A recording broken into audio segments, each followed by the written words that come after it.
right. Hey, everybody. Thanks for hopping in here for the Urban Bourbon Hour. Joining me tonight will be Will Schragis from Barrell Bourbon. Should be a fun conversation for anyone that's not familiar with Barrell. And if you are, we're going to be talking about some really cool, fun new releases from them.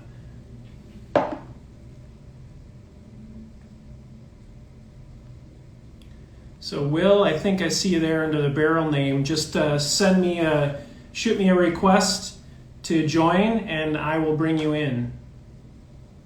What's up, Christian? Thanks for joining, everybody. Tyler, Bourbon Pilot. Yeah, maybe I'll just send a request to Will.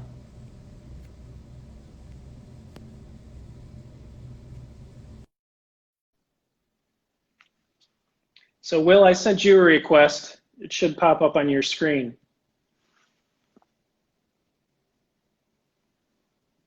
What's up, everybody? Just waiting for, yep, we got Will coming in right now. Hey. How's it going? Hey, Will, how are you, man? Good. This is my first Instagram Live off of my own phone, and so it took me a second to figure out how to get the request. Sorry about that. No worries. Not at all. No problem at all. We've had much worse things happen on Instagram Live, as you know from the last time that we tried to connect. I know. We happened to, I think that was the night that Instagram rolled out the little TikTok feature, the Reels. So that was like just destroying the internet that night. So yep. that was the issue. Yeah, but thank you very much for joining me here. For everyone that's tuning in, this is Will Schragis. He is the National Director for Barrell Craft Spirits. Will, let me just start off with, I'm gonna throw some questions at you that you probably weren't expecting. These are gonna be a little kind of icebreaker questions. Sounds great. So, favorite childhood candy and favorite candy now? I am a sucker for the purple pack of Skittles. Oh yeah. So much to the point where my good friend who also loves Skittles will buy me the not purple packs all the time to piss me off. And I refer to them as the stupid packs because I love Skittles so much. But I've gone through a lot of candy phases. It's strange. I don't really have a sweet tooth in terms of adult people food. Yeah. I can put down a lot of candy. And so I think the funniest my candy phase story I have that's at least quick is when I was maybe 7 or 8, I got a little bit nauseous on the school bus, and not really badly. I think I just was like complaining about it. Yeah. And my parents convinced me that Tic Tacs were good for nausea. And so I started going through like a box of orange Tic Tacs a day because I would like enjoy the candy and I would pretend they were medicine for me. So I definitely had an orange Tic Tacs phase as well. Well, it's the best Tic Tac. If we're going to talk Tic Tac flavors, orange Tic Tac's the best. And the texture is a little different. You know, they're like a little softer than the others. They're soft, yeah. Who knows why? That's funny. I asked that question because like when I drink bourbon, a lot of my tasting notes are derived from candy that I had as a kid. So like I'll say, oh, this tastes like Necco candies, or this tastes like Smarties, or I just get these flavors that I associate with candy for some reason when I'm drinking bourbon. So that's why I asked that question, because I think it gives kind of like an insight into people's palates a little bit. Yeah, I think also candy is an interesting marker in flavor notes because on one hand, there's such an extreme olfactory experience with candy that like you get something, you're like, man, this is pull and peel. Like but then also candies are usually conditions of other flavors. So it's like, this isn't grape, this is candied grape, or this is grape Tylenol, or this isn't like cherry and it's not really stewed cherry, this is like cherry lollipop. Yes. Or cough syrup or something, yeah. And it's this moment where non-organic flavor notes and organic flavor notes can meet, because it's like, okay, this isn't the way that real cherries taste, but it's actually the way that a lot of people associate with cherry, because like the way that they're thinking about cherry, but they're really thinking about the candy. Yes, but that brings up a great point when you're tasting. So if you say, or if someone says, I taste cherry, then you can like drill down on that flavor. Yeah, we got to do one of these with, I don't know if we could do it on Facebook, on Instagram, but our sales team, you met Stephanie a couple months ago. Yes, Stephanie's awesome. We do these round table tastings where we beat each other up, where like someone will say like, I get pine nuts, and someone else will be like, fresh pine nuts, dried pine nuts, toasted pine nuts, and it's our way of like digging really hard into tastings, because you can find really great conversations about whiskey when you get really specific about like, your apricot is my peach, or like, yes, when you say plum, you're getting the stone fruit that I get, but you're also getting a tartness. And like, we talk about that in Dovetail all the time, where it's like a pretty flavored whiskey, but it doesn't present as having a lot of residual sugar. Yes. And part of that is because of the acid from the Cabernet finish and the port finish, that like they're wet finishes, and there's acid in those wines, and so it balances the sweetness a lot. And so some people get it as one flavor note, like a sweet and tart flavor, and some people get them as totally separate flavor notes. Yes. I have this conversation with a friend of mine who I do another show with on Instagram. When we're talking notes, it's exactly like what you said. Like someone says plum, or someone says peach, but I'm tasting like apricot. But we're talking about the same thing. We're just kind of referencing the flavor in that just subtle way. It's interesting. I never thought that question would lead to this conversation, but it's you accidentally knocked on like one of my favorite topics. I come from the wine world, and wine tasting notes get really pretentious really quickly, but whiskey tasting notes are often so on the surface that they're just filler. It's like, I read tasting notes about bourbon all the time, and I feel like I could write these without tasting the bourbon, and it's not a knock to the flavor notes necessarily, but it's like, bourbon's a pretty narrow category. And so when you get vanilla, like there's vanillin as a flavor in Carcass Alba and like American oak. And so like, it's 100% American oak. Everyone's going to get vanilla if they're thinking about it. Exactly. Vanilla extract, is it vanilla bean? Is it vanilla ice cream? Is it, toasted vanilla bean? Like at that point, you can start to talk about the differences between different bourbons in a way that everyone can kind of be speaking the same language.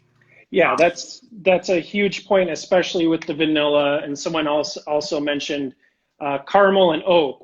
Those flavors, if it's bourbon, if it doesn't have those flavors, you should probably be worried that like the bourbon doesn't have those three like general flavors, because they probably should. If it's a bourbon, they and aged in oak for a period of time, it should get those flavors. But drilling down is where the differentiating comes between even like things that are very similar mash bill, very similar age, but where they were in a warehouse, or how old was the tree that the staves were made of, or how long it cured for before it was toasted. All of those different things. It takes a lot of work to have a friends or a tasting group that is willing to be mean to each other and willing to hear people pushing on them, but it changes the way you taste. Because once you identify a really specific flavor or especially smell in a whiskey, the next time you get it, you know exactly what it is. Like there's a man in New York named Spike McClure who was one of the sort of original masters of whiskey for Diageo. Mm-hmm. And I did a tasting with him, it must have been 6 or 7 years ago now. And we were tasting Lagavulin 16. And I said, like, there's really meat. What's the meatiness to this? And he was like, that's butyric acid. But it's butyric acid that has oxidized, so it doesn't taste gross anymore. And he pointed out to me, and now I notice it all the time. And it's like, I can grab that flavor because he pointed it out to me once. And like now I get to sound like a cool nerd. I say butyric acid. And also, like, that is a flaw in young whiskey, but it's one that, like, Lagavulin designs their whiskeys to release at 16. And as a company that sort of does a lot of sourcing and blending, like, we think a lot about, like, which ones of these whiskeys have things that we can blend out of them and keep what's good, which ones what aspects do we want to age out of something, what sources do we want to work with because they produce whiskeys that are really delicious young versus sources that we need to look at either aging it more or looking for older stock. And there's, it's like it's looking at the longevity of barrels as both ingredients and potential ingredients. Absolutely. I digress. I'm sorry. No. I love when these little tangents happen during a conversation that starts with what was your favorite childhood candy. I think it's great. I mean, this is like the whole point of doing these things. But all right, back to just a couple other kind of break the ice questions. Are you a spring, summer, fall, or winter guy? So I grew up in the Northeast, so really all 4 seasons for sure. Yeah. Until pretty recently, I think I'd say I was an autumn person because a lot of my favorite foods are late summer, early autumn foods. Yeah. And my birthday's in September, and Thanksgiving is kind of my favorite holiday. And also, like, the foliage in the Northeast is so beautiful. Sure, yeah.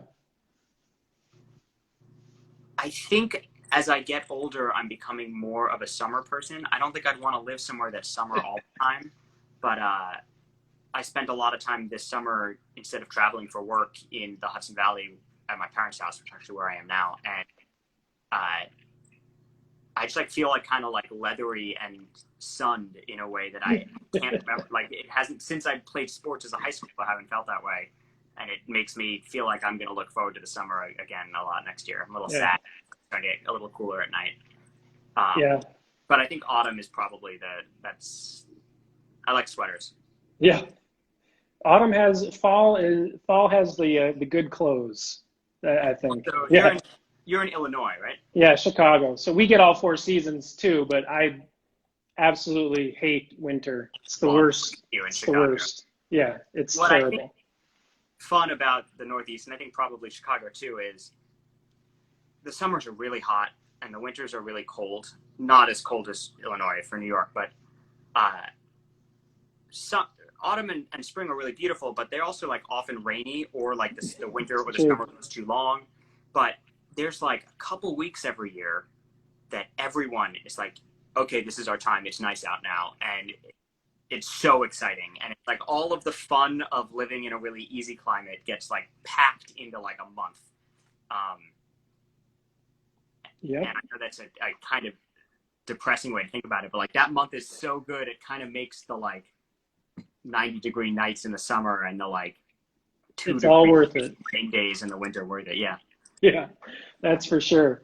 All right, 2 more. Okay. Price is Right or Press Your Luck? Price is Right. All right. Okay, if it's Price is Right, then Bob Barker or Drew Carey? I really like Drew Carey only because I watched Whose Line Is It Anyway? And when he got the job, someone said Drew Carey took this job because he has a small amount of name recognition and nothing better to do. And I thought that was a funny way to talk. So I don't know if I like him more than Bob Barker, but I laughed so hard when I heard that. Yeah, that's pretty funny. That's very funny. All right, and the last one of these questions, is a hot dog a sandwich? I feel like I knew that was coming. You knew it was coming. I've seen people get pretty heated. Question. Yeah. Sort of. Also, is gazpacho soup is another one. God. In my mind, hot dogs are not sandwiches, but I don't have a justification for that would make me tell someone they're wrong if they thought it was a sandwich. I'm pretty free-spirited about my hot dog definitions, but I think that if you went to a place and you saw a hot dog sandwich on the menu, you would not expect a hot dog because they qualified it with sandwich. You'd think they cut up the hot dog and they put it on something else. And so because of that, I would argue that a hot dog is not intrinsically a sandwich, though it does fall into the criteria of a sandwich. That's probably one of the best arguments I've heard for why a hot dog is not a sandwich. It My sounds as if I've had to have this argument before.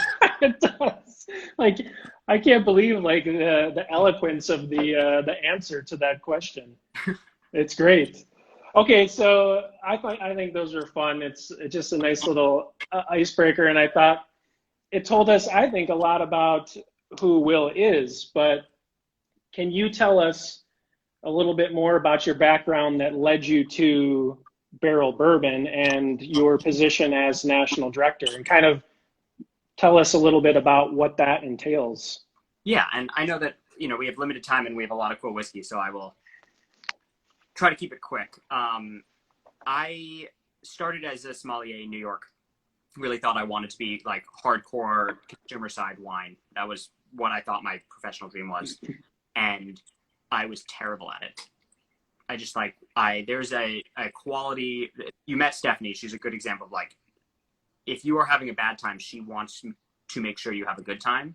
And I want to not talk to you anymore. Like, and so after about a year of fine dining, I just was ready to be done.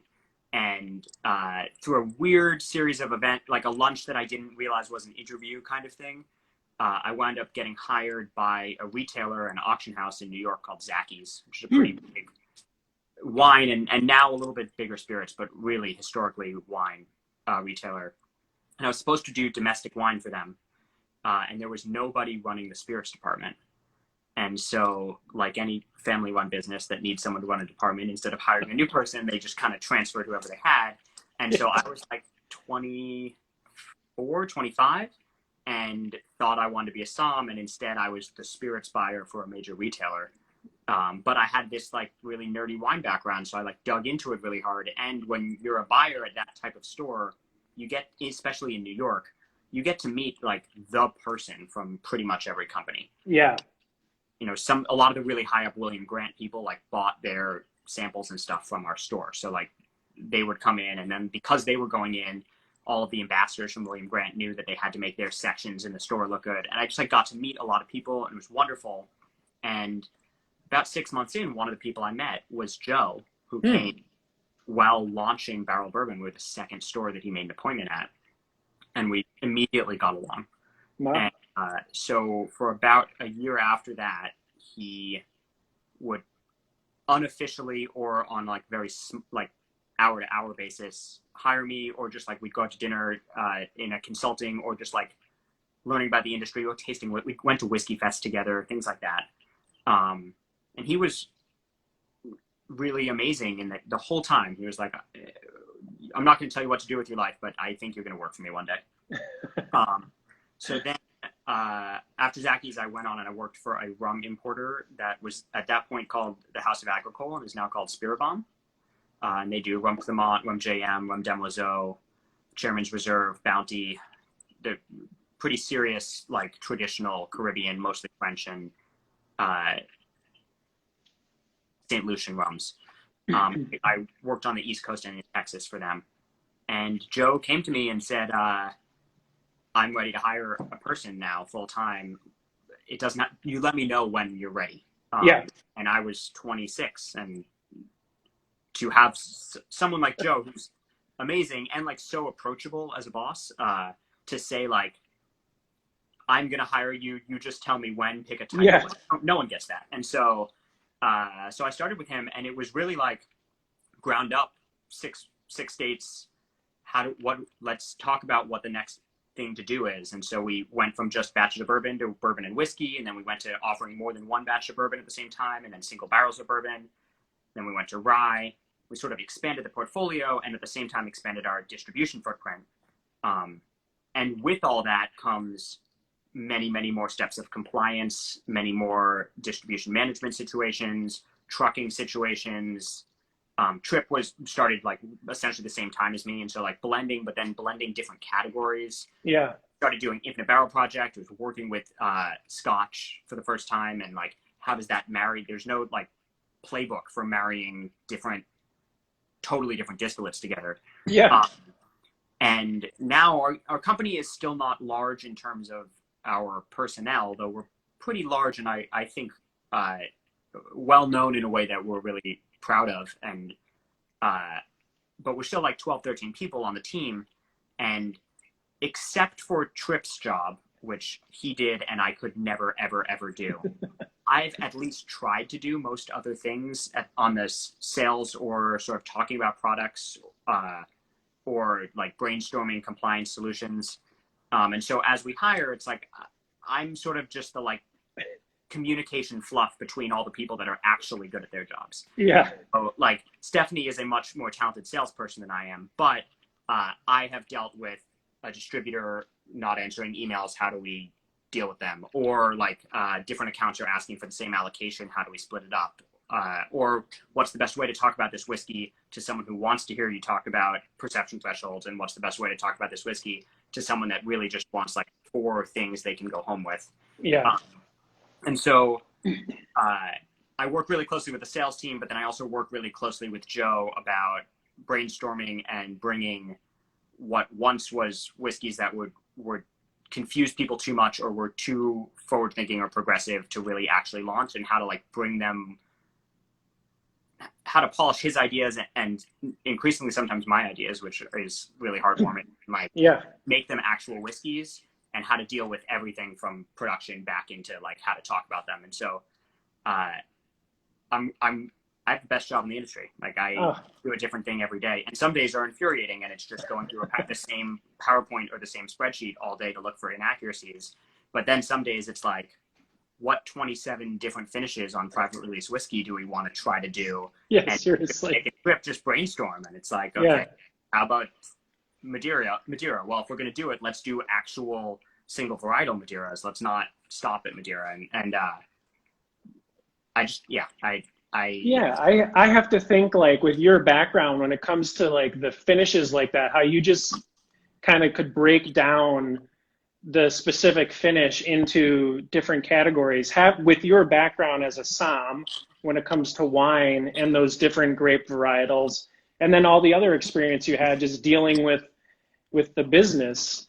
And I mean, I could totally see where your input would be needed in all these different areas. That's pretty cool. It's really cool. It's cool, but I think what's amazing about Joe and the way he's built the company is like the last step of everything is it up to Joe's standards? And that is the whiskey good enough? Like, yes, no, is this good enough?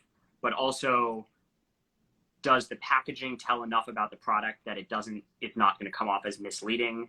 Like, is the label correct? Not only is the coloring correct and the placement correct, but also like, does it speak to the entire ethos of the whiskey? And like his insistence that everything has to draw back to like our foundations as a company, and also be able to broadcast forward into, we don't get to talk to everyone who buys our whiskey anymore. It has really made me think about products and drinks differently, but also a lot of the verbiage about how to develop verticals or products or whatever it is, like it seems like marketing or romantic whiskey talk, but like it's so real that like we'll make something and it'll work, and we'll be able to see all the things that we did better or worse than other things that we made. And it's not about the whiskey being better or worse. It's about like, did we make sure that people knew the things that we needed them to know about it at every level, at the distribution level, at the salesperson level, and then also at the consumer level. And I think we've gotten better at it with each release, but also there's a couple of times that we've done it really well. And because of that, it's like, we didn't think Dovetail was going to be a part of our core. We thought it was going to be like a nerdy little thing we did. And now it's like the batches of bourbon and Dovetail are our 2 top sellers. Yeah, right. That's amazing. Well, why don't we talk about, so I know that you guys have these private whiskey releases, so why don't we talk about those? Tell us a little bit about how these even like came to be, because there are like a lot of these. You guys put out, I think, 24 of these finishes in this sort of batch that you did of them. So the ones that we have are from the AH series, which was the first release. And it's not that there's really any major difference, but if someone is trying to get really serious about collecting our brand, the AH means has a finish first release. BH means has a finish first set of releases, but second release series, if you will. Gotcha. Come after that. And then probably after CH, we will switch the H and it'll go to something else. We, as a company, had I don't want to say crisis in a bad way, but we had a little bit of a conflict with our beliefs about whiskey and where the industry was pushing us in our single barrel program. There's a woman that works for us named Nick, who's our single barrel private release program coordinator. She also sits on our blending team. And she started, and we immediately started selling more and more and more private barrels and single barrels. And that's great for business, but it's a little bit antithetical to the idea that blending can make things that are greater than the sums of its parts. Yeah. And what we thought about for a long time was, how do we give the exclusive experience and the elevated experience and also the like singular power from a flavor profile experience that people want from single barrels, but do it our own way, in which we have some control of making it as good as we can. Because how can we say we care so much about blending to the point where we can't make it any better and then sell someone a barrel that we like didn't blend and can't touch? Yeah. And there's an art and a process to selecting, and I don't want to take anything away from our single barrel program because we're really proud of it and we're very careful about only releasing things into that program that we think are really complete whiskeys. But we had this idea of, let's use a barrel as a marrying cask or as a vessel to blend in. And it started with rum, actually, the private release rum series, which came out about a year ago now. And we made 48 of them, and we expected it to take a really long time to move through them because it was 48 180 bottle lots of expensive, complicated, very high proof dry rum. So like, just there's nothing easy about the rums, and it took like 2 months. Oh my gosh. And we like learned the same lesson that we and so many brands learn over and over again, which is like, consumers are so much smarter than anyone gives them credit for.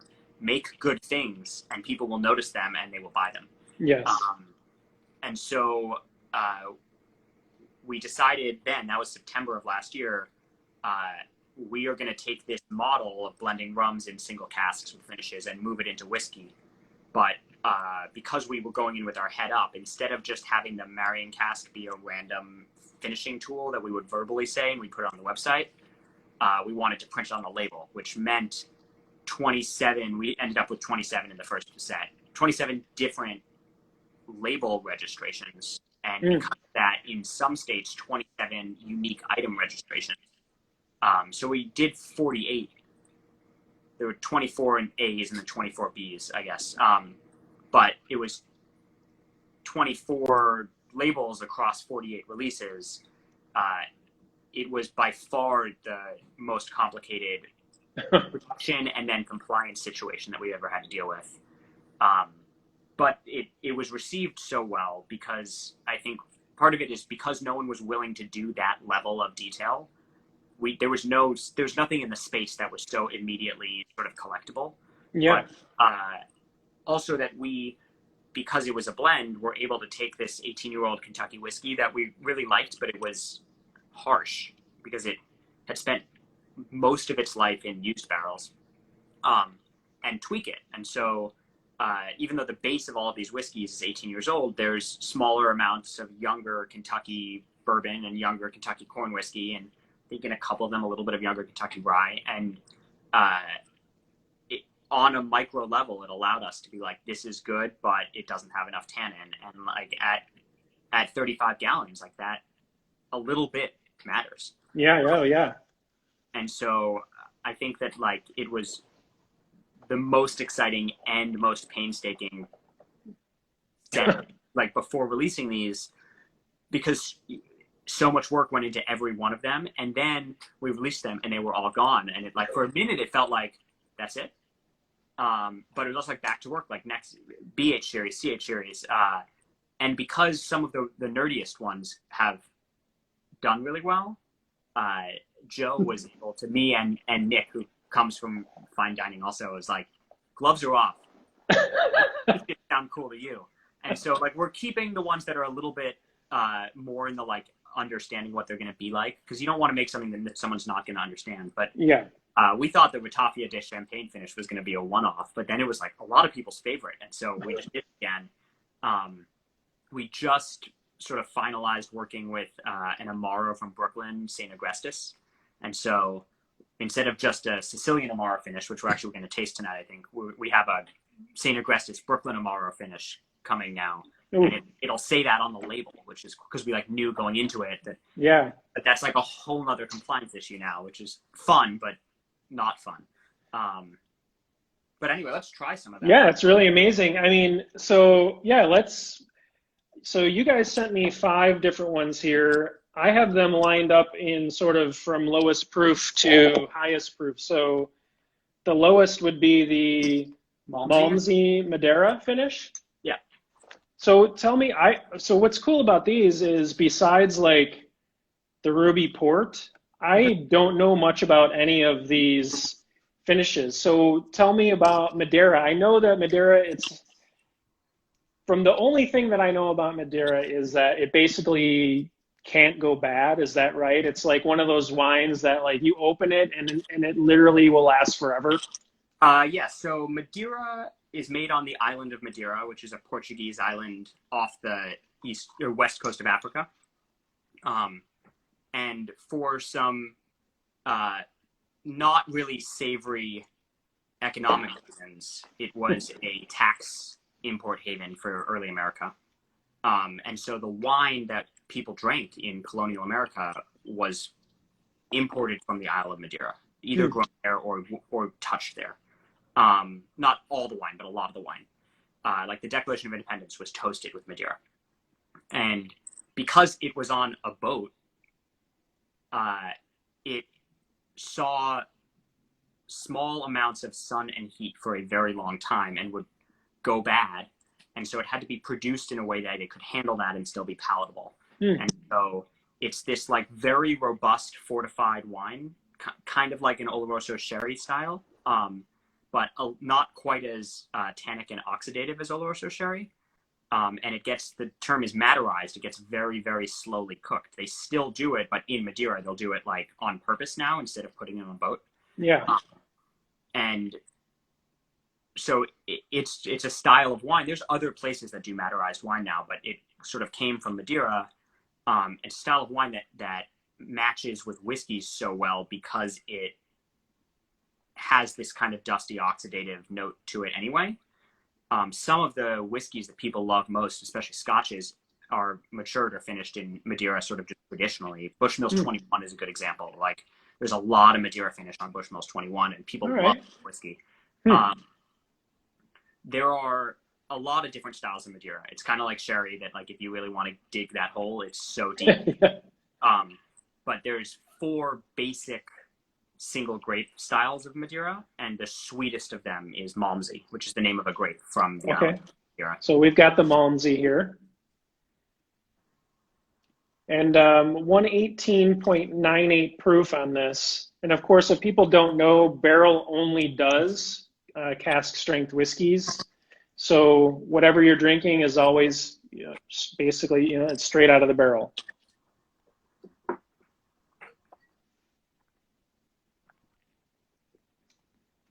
Wow, that's nice.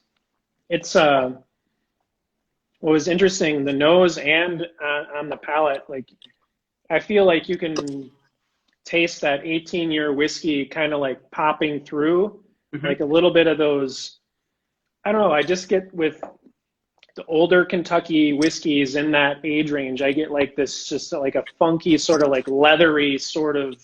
Yeah, I get like peanut skin kind of taste to it is the. What I love about this is the grapiness of the finish I get on the nose, but it's incorporated into the whiskey in a way that I do not get a lot of sweet wine in the whiskey. The whiskey is very whiskey forward to me, but the nose has that sort of freshness and grapiness. for sure. Wow, this is like I always consider Barrell to be a very, like, if you're going to buy a barrel whiskey, you have to be ready for something that's very complex. Like, you can't just buy one of your bottles off the shelf and then just go home and start pouring it as like just a drinker. I mean, I suppose you could, but there is so much happening in your whiskeys that, like, you kind of got to just sit there and think about it a little bit. And I think that's a huge part of the enjoyment. Wow, that is, I gotta say, that's really well done. Thank you so much. So, Will, tell us a little bit about when these, it doesn't necessarily need to be these particular blends into these finishes, but just the blending process and the decision making of like what becomes a final blend. Is that like up to Joe and Trip, or is there, I think you mentioned you have a panel that kind of does some tasting. The blending panel, if you will, is Joe, Trip, and Nick. Okay. And then they let me do it with them when I'm in Kentucky. But I am not a good blender of whiskey. The idea of being able to see 2 or 3 or 5 or 35 things and imagine what they're going to taste like together, I am probably the most experienced at talking about that in our company, but I'm not good at it. Yeah. And so I like being there for the process with them because you learn so much from being there. And I would hope it is helpful to have a person that has tasted everything we've released being like, yeah, that's great. But the way that Joe, Nick, and Trip are able to be like, okay, like, these are the things we like about this one. These are the things we like about this one. What other things do we need that will allow us to blend out of what we don't like and into what we do like? Or where do we start testing? Is it 99 to 1? Is it 80 to 20? It's really cool to, like, I really like being there, but I do not pretend to, and it's funny because Joe is very kind, and Trip and Nick too are kind, that like sort of include me in the conversation about blending a lot. But it's like, it's a lot more of like, Will was in the conversation about what we're doing today, and then Will was there while we were blending. Really, but I get to talk. I get to say, let's not just do Madeira, let's do Malmsey Madeira, and yes. And then often there's the question of like, what's Malmsey Madeira from someone in the company, and we sort of talk about it that way. That's great. What do you want to do next? Let's go to the let's do the Ruby Port next. So this one, I believe, I'm not positive. It was one of the Ruby Port ones, but I cannot remember. This is age 10. I think it was this. Was picked by a man named John Mazzano, who owns a store in Mississippi. Just like a really good friend. There's 2 stores in Mississippi, Lincoln Road Package and Mazzano's.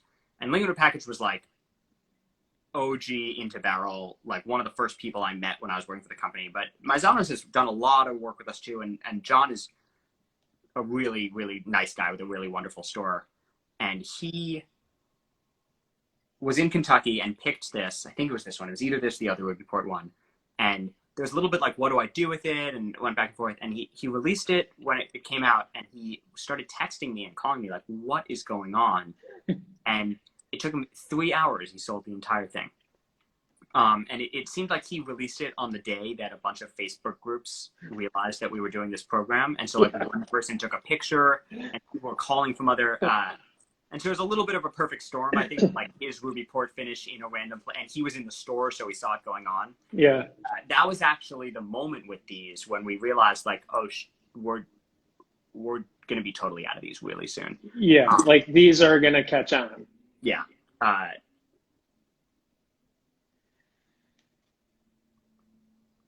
There's definitely like a dark fruit on the nose of this one. Yeah, and I don't get nearly as much corn in this. No. Like, And that may have to do with different tweaking in the blend. Because Malmsey Madeira and Ruby Port are somewhat similar in their like sugar levels. So I imagine it has more to do with the blend, but it also might just have more to do with the like sort of matching against the corn in the blending. So this is 2 proof points higher than what we just drank, and I feel like this one. I find this one softer than the first one. Exactly, like it drinks much easier. Like the first one had a really nice burn to it. This has some heat that comes at the end of it, but overall it just kind of flows over your palate really nicely. It's got a juicy mouthfeel to it too.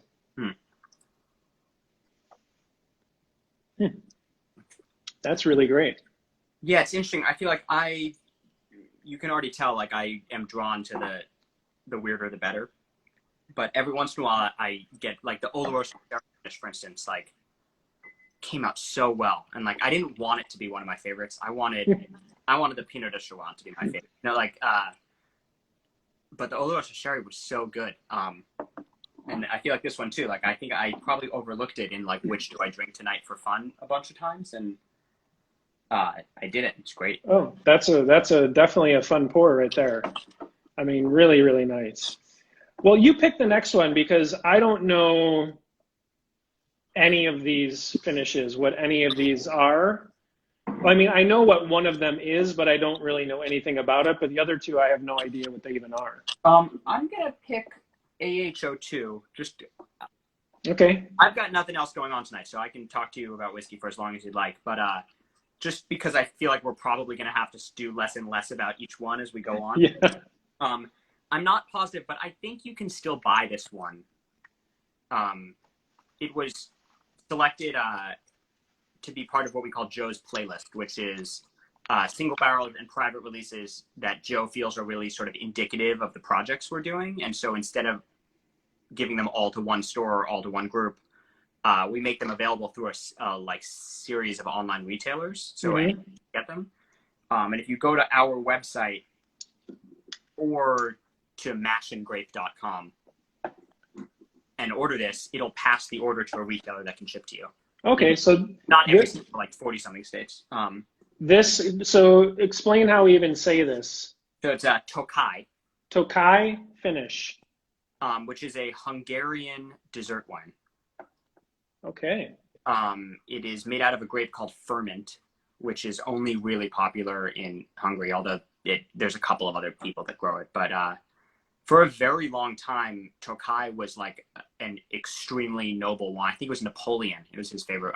Don't quote me on that, but I think it was Napoleon. Like he was obsessed with Tokai. And it just kind of fell out of favor because Hungarian wine didn't become a thing really.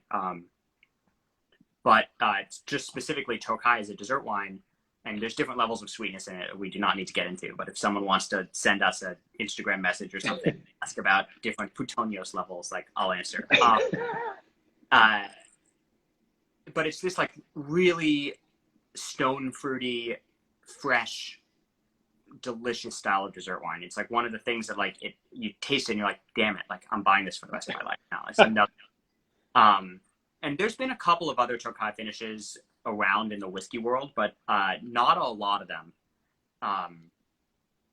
And it was a really fun one to put together because not only we like overbought testing and like we just drank a lot of Tokai because we love it so much. And there's so much history behind the wine. This particular release actually we gave a name to because it was on Joe's playlist. Called Hungarian Fare, because to Joe a lot of the smells reminded him of like county fairs in America. There's like this like smells like bubblegum to me. Bubblegum and then like, do you know what a beaver tail is? No. I think it's like a fried dough, but like it's flat, so it's like a little more like crispy. All right. I think like powdered sugar, but then sometimes they do like raspberry jam and stuff. Okay. And then we said Hungarian to name it after where the barrel was from. But I do, now that you like mention that, like I could see like a fried like donut kind of note in there. Yeah. Man. And this one is even higher proof than the last as we're going up here, 121.42. I mean, these have got definitely got the proof going on. But again, it doesn't, none of these have drank, I don't think, they may drink to the proof, or they feel like they drink a little bit less than the proof. Like nothing is like, when you think 121, you think, oh, sometimes you might get like some major burn happening. And these have a nice heat to them, but it's not overpowering at all. I think that there's a high proof and cask strength, even though to some extent they're the same thing. There's a little bit of a difference where there's a viscosity that comes from doing as little as possible to something. And that water doesn't cover ethanol well. No. So you've got something that's insanely high proof and you knock it down to 121, you're not putting anything in it that's going to help you with the proof. But if you have something at 121 out of the barrel, there's still a pretty high percentage of esters and oils and things that are just, or even like residual sugar out of the wood, or acid if it's present from the finish, or all those things, and they'll distract you from the proof a little bit. Whereas like vodka at 121 it's just water and ethanol. There's like nothing to distract you. No.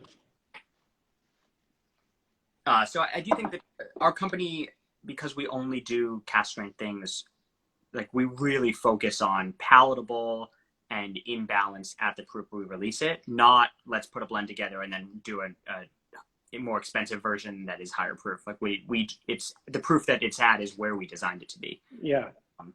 I love that. The blending philosophy is really, really cool. Okay, let's do one more of the finishes, and then I do want to talk to you about dovetail. So either Calvados or Sicilian Amaro. Let's do the Sicilian Amaro just because I'm on an Instagram Live. I can use this as a little bit of a segue into like a secret project we're working on that I've finally gotten the green light to tell people about. So Amaro is a Southern European, mostly, it's pretty much just Italy and Spain, category of what kind of were originally designed as medicines, but they are distillate-based, usually grappa, but not always, infusions and basically like herbs in distillate. And they're bitter. They're called bitters, essentially. But the finish on this is Sicilian Amaro that uses a lot of blood orange peel in it. So there's a lot of like citrusy quality to it. And I don't want to say that this was the test, but this was the first in a series of projects that came out really well. There's also a rum that's finished in Sicilian Amaro that we really love. I want to say it's B904 from the top of my 902. It's B90 something. It led to the next sort of major blend that we're putting out, which will be like Dovetail. So it'll be like a national release. Armida, and one of the components is bourbon finished in Sicilian Amaro. Oh, very cool. This is it going to be 3 finishes on that one as well? Yeah, so that one is pear brandy, Sicilian Amaro, and Jamaican rum. Oh, very nice. So we'll have to do another one of these in a couple months. For sure. And what's the name of it again? Armida, Armida. Armida. It's named after Joe's mother. Oh, very cool. Oh, that's awesome.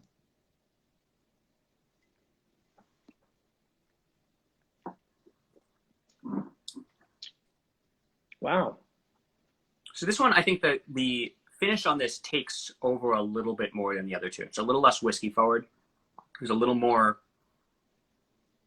spice that you don't get out of a whiskey in it. And that blood orange quality, that like orangey, pithy, candied orange, yes, really comes into it a little bit more. I mean, it just, that, when you said orange pith, it like just is sitting on the back of my tongue with that orange note.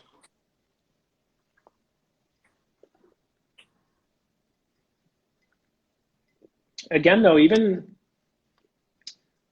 at 122 proof, I mean, just really well integrated whiskey. Like everything is just married together very well. Thank you. Yeah, I really love these, and even though as our company we do a lot of tasting, I don't get to taste 3 or 4 of them with someone that often. So this is like sort of a pleasure for me. Oh, I love it. Sitting alone or so. Thank you for doing it. I mean, I love talking about, obviously I love talking about whiskey, but then to get like that added element of the complication of barrel, the complicated whiskeys, and then these are like that to the next level of a complicated blend, then married with a particular cask. I mean, it's really fascinating to me. So thank you. Of course. But let's talk about Dovetail. This guy here. So this is Dovetail. This is a continual release, right? This has been around for a few years now, right? Yeah, about a year and a half. I think. Okay. It'll be 2 years in December, so a little more. All right. So just only almost 2 years. All right. But this just won a very prestigious award, did it not? So this, the Ultimate Spirits Challenge, which to us is sort of one of the 2 really major blind tasting awards that get given out. We're really careful. We don't like submitting to awards that we don't feel like are going to judge us fairly. Not so much to protect ourselves, but as we don't really want to participate if it's sure. And so we do our best to really only participate in the obsessively fair competitions. And the Ultimate Spirits Challenge is one of the 2 that we really, it really matters to us when they say something good about our whiskey. Yeah. And they gave it Dovetail a chairman's trophy this year. So it was sort of, I think that's their equivalent of best in class. Yeah. And that was really awesome. I think that it's been a little bit difficult for us with Dovetail because it's not classified as anything but just an American whiskey. Yeah. So it's hard to put it in something. But it's a continual release. We always have it available. It's always a blend of Indiana whiskey. And I'm sure people know what I'm talking about when I say Indiana whiskey. Finished in Dunn Cabernet barrels. Dunn is this amazing, very culty Cabernet from Howell Mountain in the northeast part of Napa. They've been around since the 80s. They're one of the, I would say, 5 or 10 most respected family-owned wineries in the country now. Okay. And so there's that, and then there's Tennessee Bourbon, which is almost always 11 years old. Finished separately in blackstrap molasses rum casks and late bottled vintage port pipes. And so even though the proof changes in the final blend, it's always those 3 ingredients maximized to the point where we think it's best at that moment. So we blend it blind to proof, and then whatever the proof is, what we put on it for that bottling. But it's almost always in the low 120s. So the one that I'm drinking is 123.8. We've seen as high as 125 and as low as 121, I think. This one's 124.34. So the triple finish, the Tennessee in rum and port, and the Indiana in Dunn Vineyard Cabernet. Yeah. And it was really cool when we were putting this together. I was at Dunn visiting them. Their sales director went to the same graduate program that I did, although at different times. And I was a huge fan of the winery, and I pulled the industry string to meet him there. And we joked about collaborating, knowing that it wasn't up. It was our bosses. And Mike Dunn walked in, was I love whiskey. What do you want? Wow. What? And that's so crazy. The gentle person's agreement between the Beatrice family and the Dunn family now is whenever we need Dunn barrels, we pay to ship them from Howell Mountain to Kentucky, which costs more than new barrels in Kentucky costs at this point. But they give them to us, and they're valuable. They could sell them, but they give them to us, and then we give them a 6-pack of whiskey for every barrel that we take. And that's awesome. Every time Joe will be like, "Are you sure they're okay with we'll pay them? It's okay." And and Mike Dunn's like, "Are you sure you'll give us? We don't need this much whiskey. Like, we're giving it away now, but we love it." And so I hope they still feel as lucky as we do that like it was the first producer specific finish that we started working on, and it was so easy with them that we just kind of assumed it would be easy with other, but it's not as easy with other companies. I can't imagine it is. No. But what we've noticed is because we want to use their barrels fresh from wine. And so we've accumulated more and more Dunn barrels, and they use really, really high quality French oak barrique. And so now we have all of these Dunn and then Dovetail and then Dovetail, and then now they're neutral barrels, but they're so tight and the wood is so good. And, it's giving us all of these like would have been $1,000 inert vessels to blend and store whiskey in, and we condition with other things. And so there's like this accidental bonus for us of having really amazing French oak barrels sitting around. So are those going to get eventually recharred and used for something else? What we mostly use them for is when we want to do finishes that we don't have a way of getting the physical barrel from the place that we want to do the finish. Yeah. We'll kind of just keep looking for a way to get a barrel, but in the meantime, we'll take a totally neutral barrel and we'll put like 5 or 10 gallons of that thing and age it and then dump it out and then put whiskey in it. And it's a practice that is a bit of a redheaded stepchild in the whiskey world, barrel conditioning. But if you look really hard, like Macallan doesn't say sherry butts, it says sherry wood. That's because like they don't sell the sherry that was in the sherry. Like there's more Macallan than sherry sold at this point, I would imagine. Like I would think so. So they need to make the casks and they condition for them. And that's true of a lot of producers of spirits in general. And we don't want to be doing it all the time, but we have the perfect barrels for it, and we want to be able to experiment with random stuff. And so, yeah, that's amazing. Well, this Dovetail is, again, it's really well integrated with 3 finishes. Like sometimes when I see that on a label, to be honest, like it will sometimes make me be like, boy, I don't know. I mean, things could go terrifically wrong with 3 different finishes then being married together, but very few places do it well. This is one for sure. I find with the finishes on this, the main finish is the Dunn, and it's the Cabernet and also the French oak finish on it.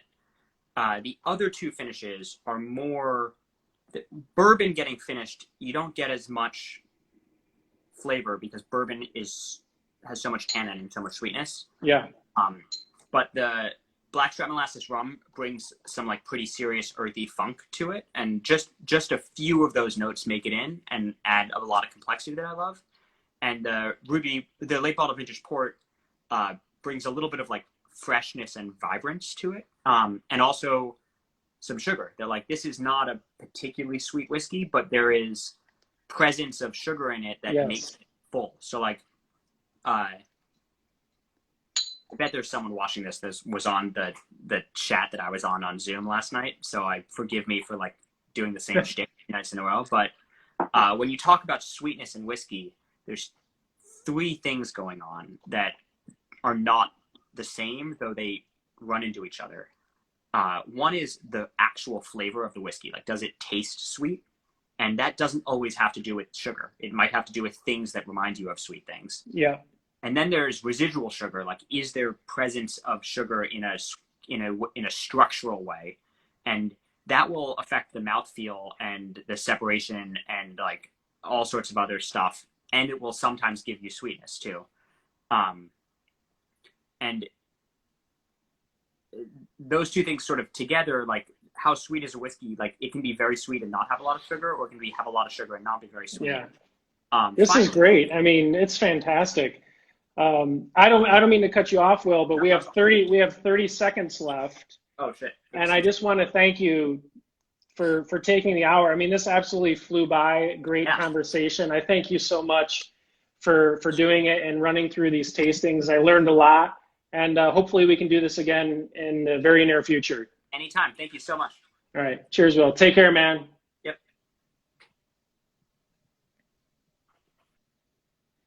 All right, everybody. Thanks for watching. Until next time, cheers.